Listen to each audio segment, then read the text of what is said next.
Hello, everyone. Thank you for watching. Like, subscribe, and let's go. Hi, friends. Please subscribe and help me reach my first 1,000 subscribers. Thank you. I hope you enjoy this story.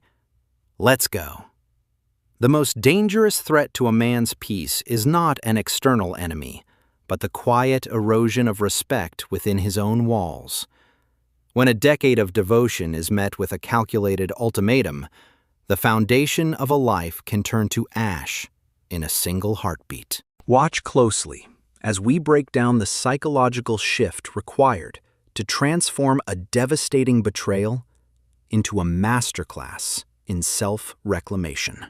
Disclaimer: for educational purposes only. All right, pull up a chair. You want to hear about Owen? Man, that guy went through the ringer.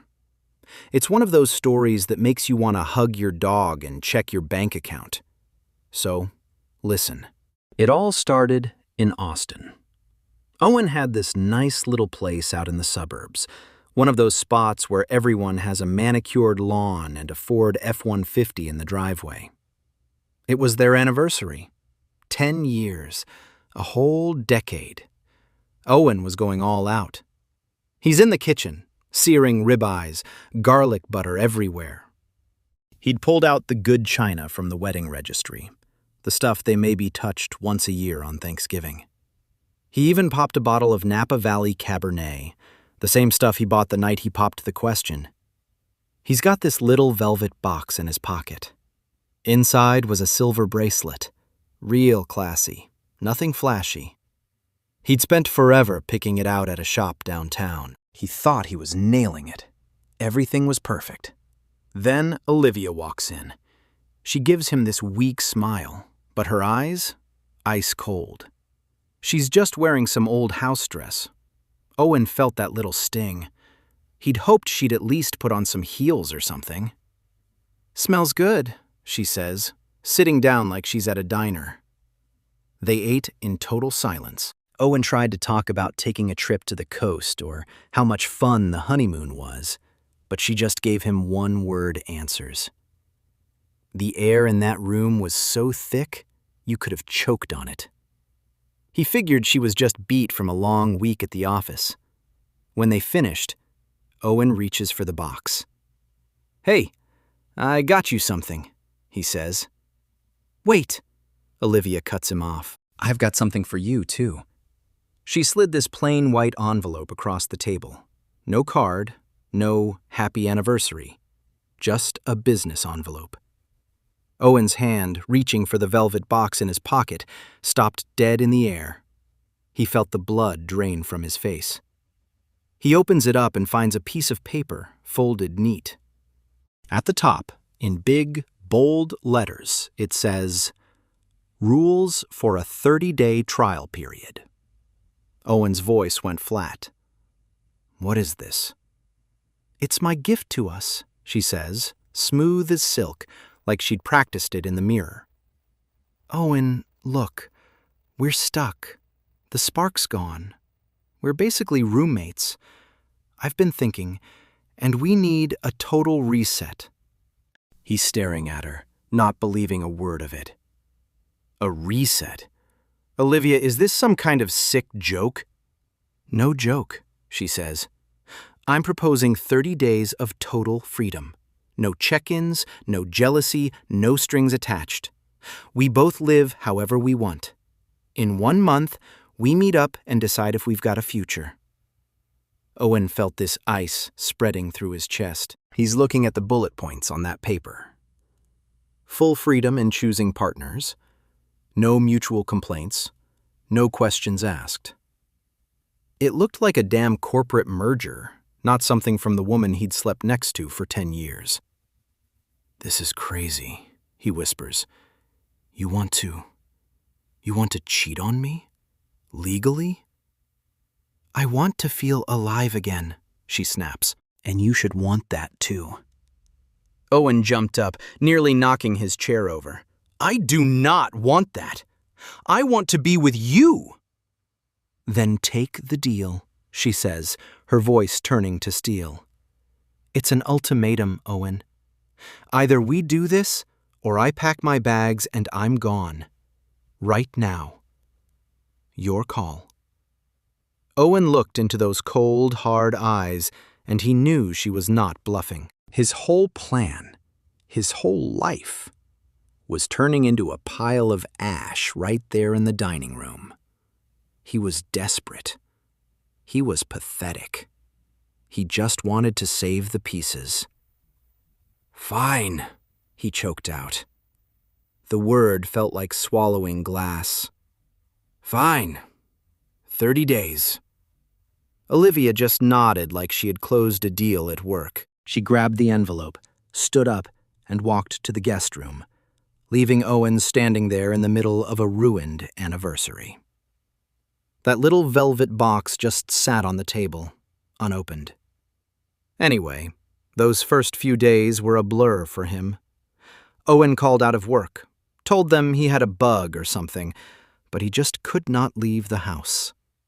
The silence was killing him. Every creak in the floorboards felt like she was judging him.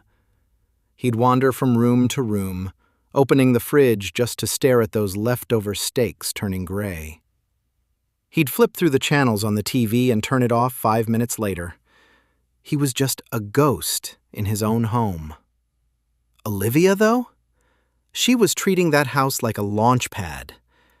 Wednesday night, she's in front of the mirror in the guest room. She's got this new dress, black silk, back cut so low it's barely legal. She'd bought it on a whim, spent more on it than she usually would on a whole month of groceries. She did not care. She was buzzing. She rubbed her hand over the fabric, then her skin. It had been a long time since she felt that way. She dabbed on some heavy, spicy perfume, the kind Owen used to say was too much. Perfect. She looked in the mirror and did not see a wife. She saw a hunter. Ryan was waiting for her at that rooftop bar at the hotel downtown. Best view of the Austin skyline you can get. He stood up when she walked in, and man, his eyes went over her like he was appraising a classic car. "You look like a sin," he says, and Olivia actually blushed. The night went by like a shot. They were drinking gin cocktails, talking about nothing, but the tension was so heavy you could feel it. The city lights flickered through the floor-to-ceiling windows of Ryan's apartment. Olivia stood by the glass, watching the Austin skyline, feeling the electric hum of a forbidden thrill. Ryan stepped up behind her. His hand settled firmly on her waist, a gesture that held no doubt, only the confidence of a man who knew exactly what he wanted. Olivia closed her eyes. In that moment, she let every memory of her husband and their quiet suburban life fade into the dark.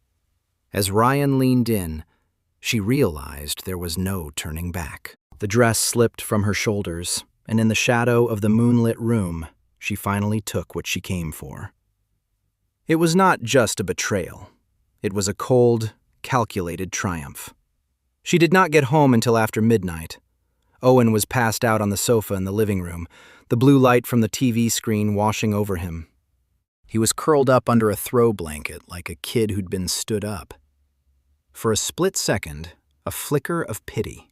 She crushed it instantly, replacing it with a hot surge of power. Pity was for the weak. Victory was for the strong. She went to her room, grinning. It was not just about the sex. It was a win. She got exactly what she wanted, and she loved it. Anyway, a week goes by. Owen finally drags himself back to his job at the construction firm. He's sitting at his desk in the corner, staring at blueprints on his Apple monitor. But the lines were just a mess. He knew everyone was looking at him. He could hear the whispering by the water cooler.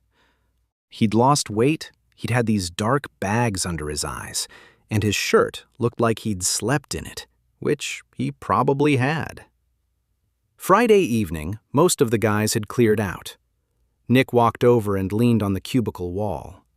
Nick was his buddy from college, loud, blunt, the kind of guy who does not know how to sugarcoat anything. "You look like death warmed over," Nick says. Long week, Owen grunts, not looking up. A week?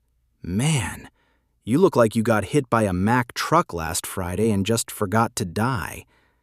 I know that look. That ain't not work. That's a woman. Spill it. Owen kept quiet, moving his mouse around. Nick just reached over and yanked the power cord out of the monitor. Screen went black.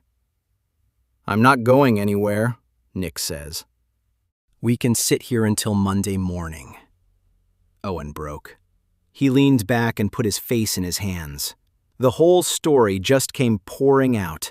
The anniversary, the envelope, the rules. He sounded like a guy describing a tornado that just leveled his house. Nick just listened, arms crossed. When Owen finished, Nick stared at him for a second, and then said the last thing Owen expected. And that's it? You're sitting here falling apart because your wife decided to go out and play? She said she needed freedom, Owen stammers. Freedom, Nick laughs, but it was not a funny sound. She wiped her boots on you and called it freedom. And what did you do? Say thank you and go cry in the corner? Man, she handed you a get-out-of-jail-free card, and you're sitting in the cell complaining about the food. That stupid contract works both ways, doesn't it? Owen just blinked at him. Stop being a victim. Nick's voice got hard. Stop sitting at home waiting for her to get it out of her system so she can maybe come back. She already made her move. Now it's your turn. He grabbed Owen's jacket off the chair and tossed it at him. Let's go. Where? I do not want to go anywhere. I do not give a damn what you want, Nick says.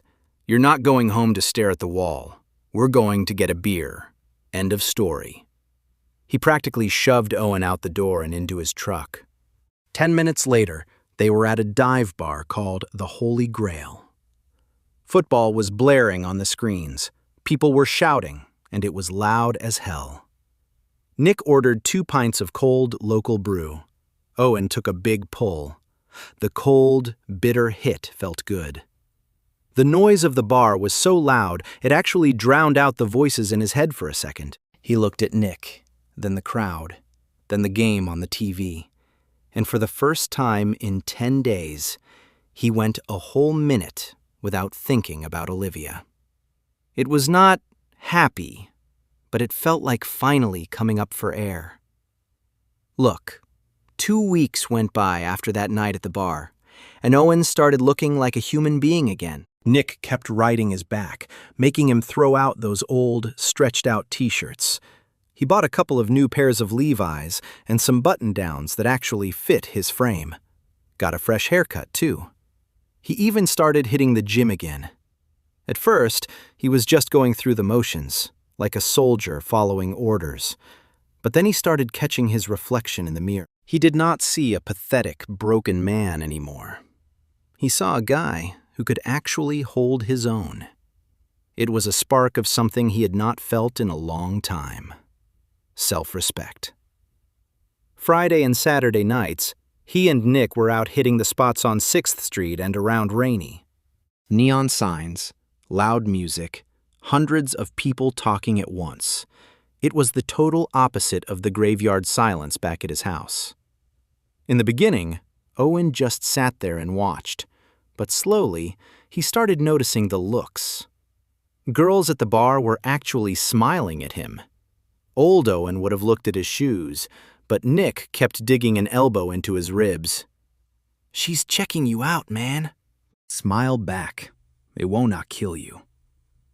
So Owen smiled, shaky at first, then a bit bolder. He realized that flirting is like riding a bike. You don't really forget how to do it. The gears just get a little rusty.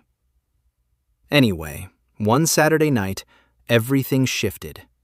They were at this place called Sundry and Vice. Dim lights, smells like gin, leather, and expensive perfume. This girl sitting next to him turned around. She had short, dark hair, a couple of tattoos on her forearm, and eyes that looked like she was always in on the joke. "You gonna stare at that glass all night?" Or is there a chance you might get bored with it? She asked. Her name was Chloe. They started talking. It was easy. No effort at all. She was a graphic designer, told him about her projects and her music, and kept laughing at how bad Nick was at dancing. She did not ask about his job or his past or his wife. She just saw the man sitting right in front of her. After about an hour, she touched his hand and leaned in. It's way too loud in here. Let's go back to my place. I've got much better whiskey. For a split second, Olivia's cold face flashed in Owen's head. That anniversary night. And then, it just went dark. He looked Chloe in the eyes and made a real choice for the first time in a month. Let's go, he said. Her studio apartment was a world away from his silent house, filled with soft music and the scent of sandalwood. As they sat on the sofa, the crushing weight of the last few weeks finally began to lift. When she leaned in to kiss him, it was not a cold obligation.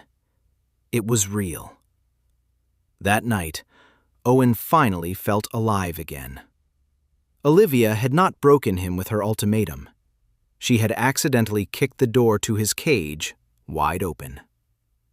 The next morning, Nick posted a few photos from the night on Instagram. One of them showed him, Owen, and a couple of others laughing at the camera. Chloe was right there next to Owen, her head on his shoulder. They both looked relaxed and just flat out happy.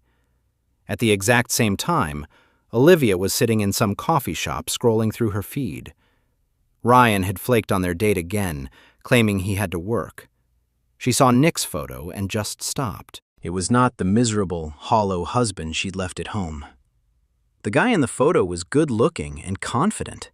He was actually smiling. And that girl next to him, young, pretty, looking at him like he was the only guy in the room. Something cold and sharp poked Olivia right under the ribs. It was not just a little annoyance. It was a nasty, burning wave of pure jealousy. She zoomed in on his face. He was happy. Without her.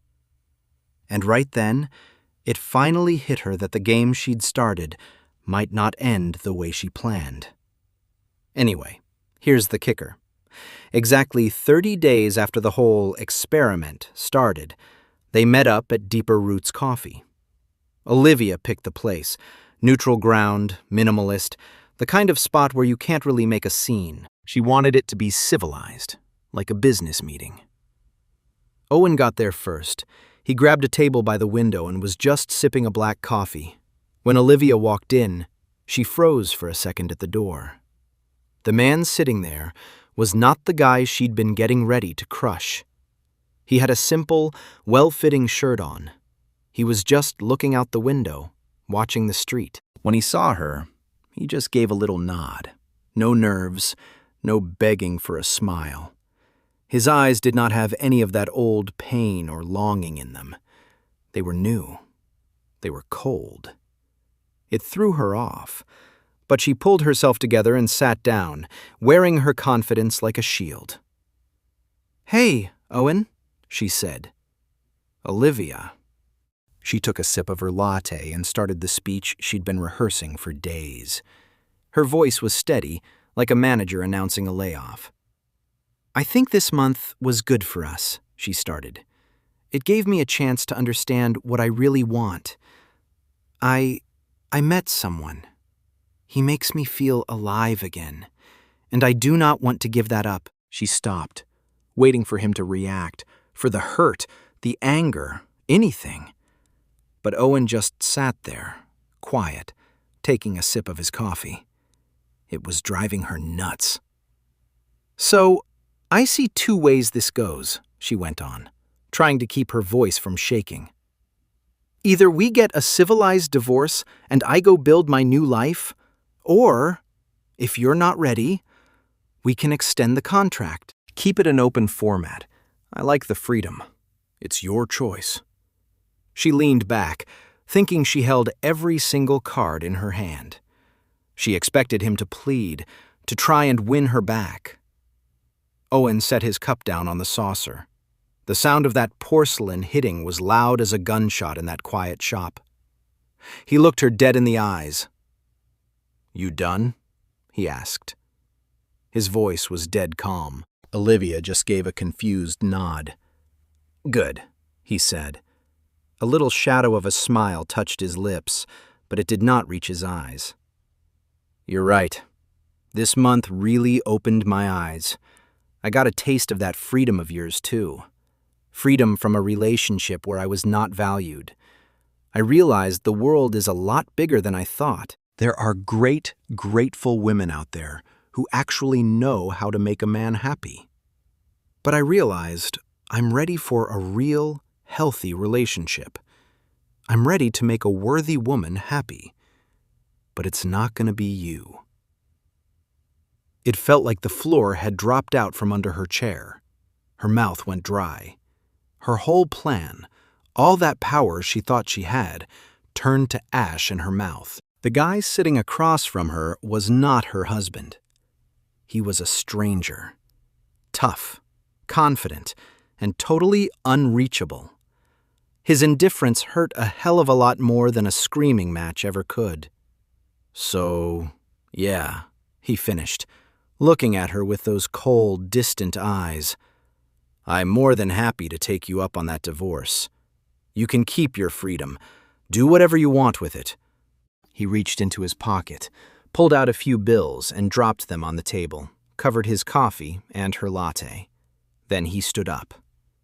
"Goodbye, Olivia."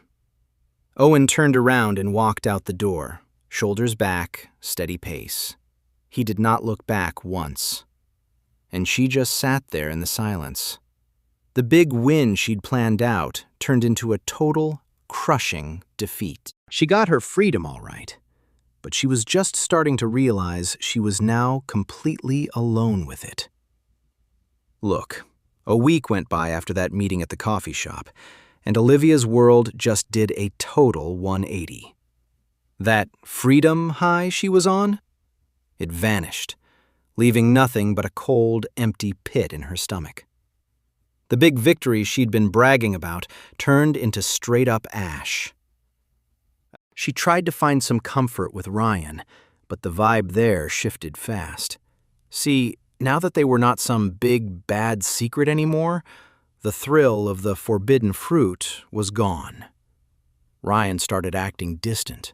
He was flaking on her all the time, saying he had to put in extra hours at the office. Their dinners at those fancy spots downtown were basically silent, except for the sound of his iPhone buzzing every 5 seconds.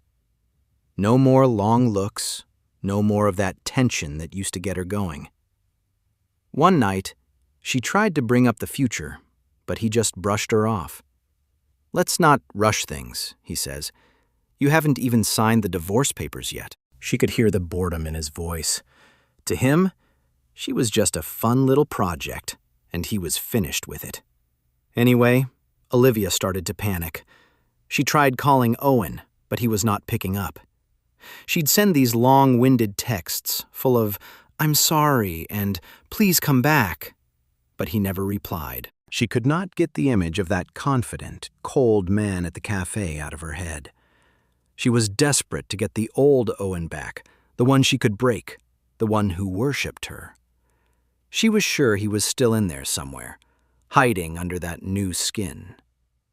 By Saturday afternoon, she could not take it anymore and drove out to their old place. Owen's Ford F-150 was sitting in the driveway. The front door was not even locked. She walked into the house, but it felt like walking into a stranger's place. There were cardboard boxes stacked everywhere in the living room.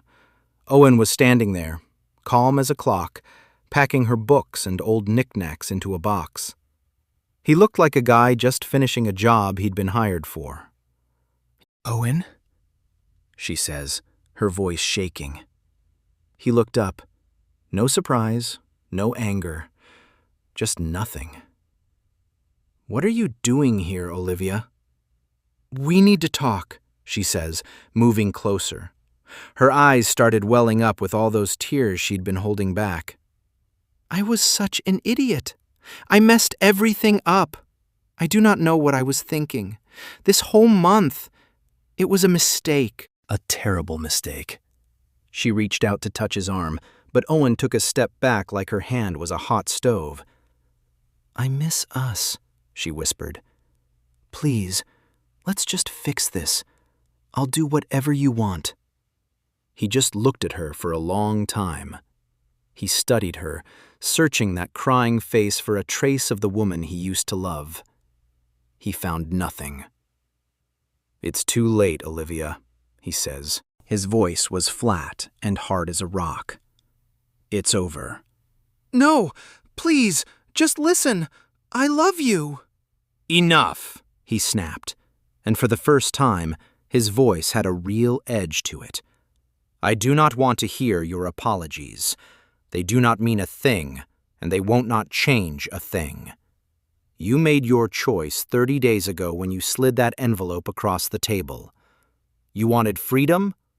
Well, here it is. Enjoy it. He walked over to the kitchen table, grabbed a thick manila folder and held it out. Here, this is from my lawyer. All it needs is your signature and your attorney's. Olivia looked at those divorce papers like they were a death warrant.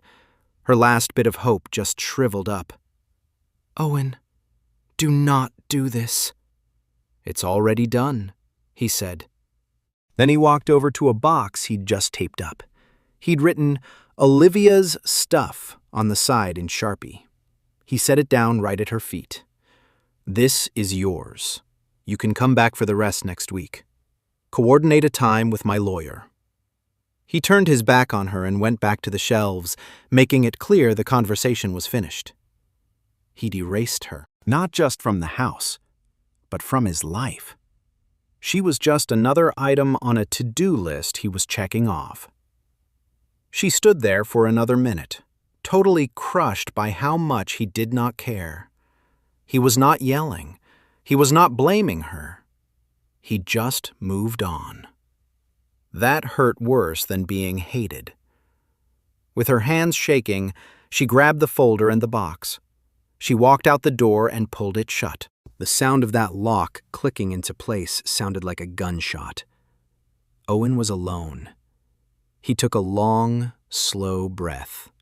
For the first time in 10 years, he felt like he could actually breathe in that house. Anyway, 6 months go by.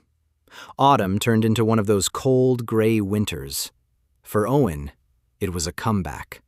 For Olivia, it was a slow dive into the dark. Her thing with Ryan ended just as fast as it started. As soon as the divorce was final and the thrill was gone, he checked out. The texts got shorter. The calls stopped. Eventually, he just ghosted her. Olivia realized she was never his future. She was just a trophy that got boring once it was sitting on the shelf. She moved into a tiny one-bedroom apartment on the other side of town. White walls, cheap furniture, and a view of a parking lot. She spent her nights in total silence, with just the TV for company. Their old friends drifted away too. Some were loyal to Owen, and others just got tired of her crying about it. She was in a vacuum she'd built herself. Owen, once private and reserved, had started documenting his new journey, finding a voice he never knew he had. The only window she had into her old life, the life she was now obsessed with, was Owen's Instagram. He never blocked her. Maybe he just forgot. Or maybe he just did not care enough to bother. That was the worst part. His page used to be empty, but now it was full of life. Once or twice a week, there'd be a new post. Olivia would open them, zoom in on every detail, and feel that cold, heavy ache in her chest. There was a photo of Owen and some girl, Hannah, according to the tag. They were standing on top of a hill at Mount Bonnell. Bright sun, autumn leaves everywhere. They were in hiking gear, laughing, and he had his arm around her. This girl had these kind, honest eyes and a real smile. No games, no ego. Then there was one of them at a pumpkin patch, holding this massive orange pumpkin. Just a goofy, sweet photo. The kind of thing she and Owen could have done, but never did because Olivia thought that stuff was boring.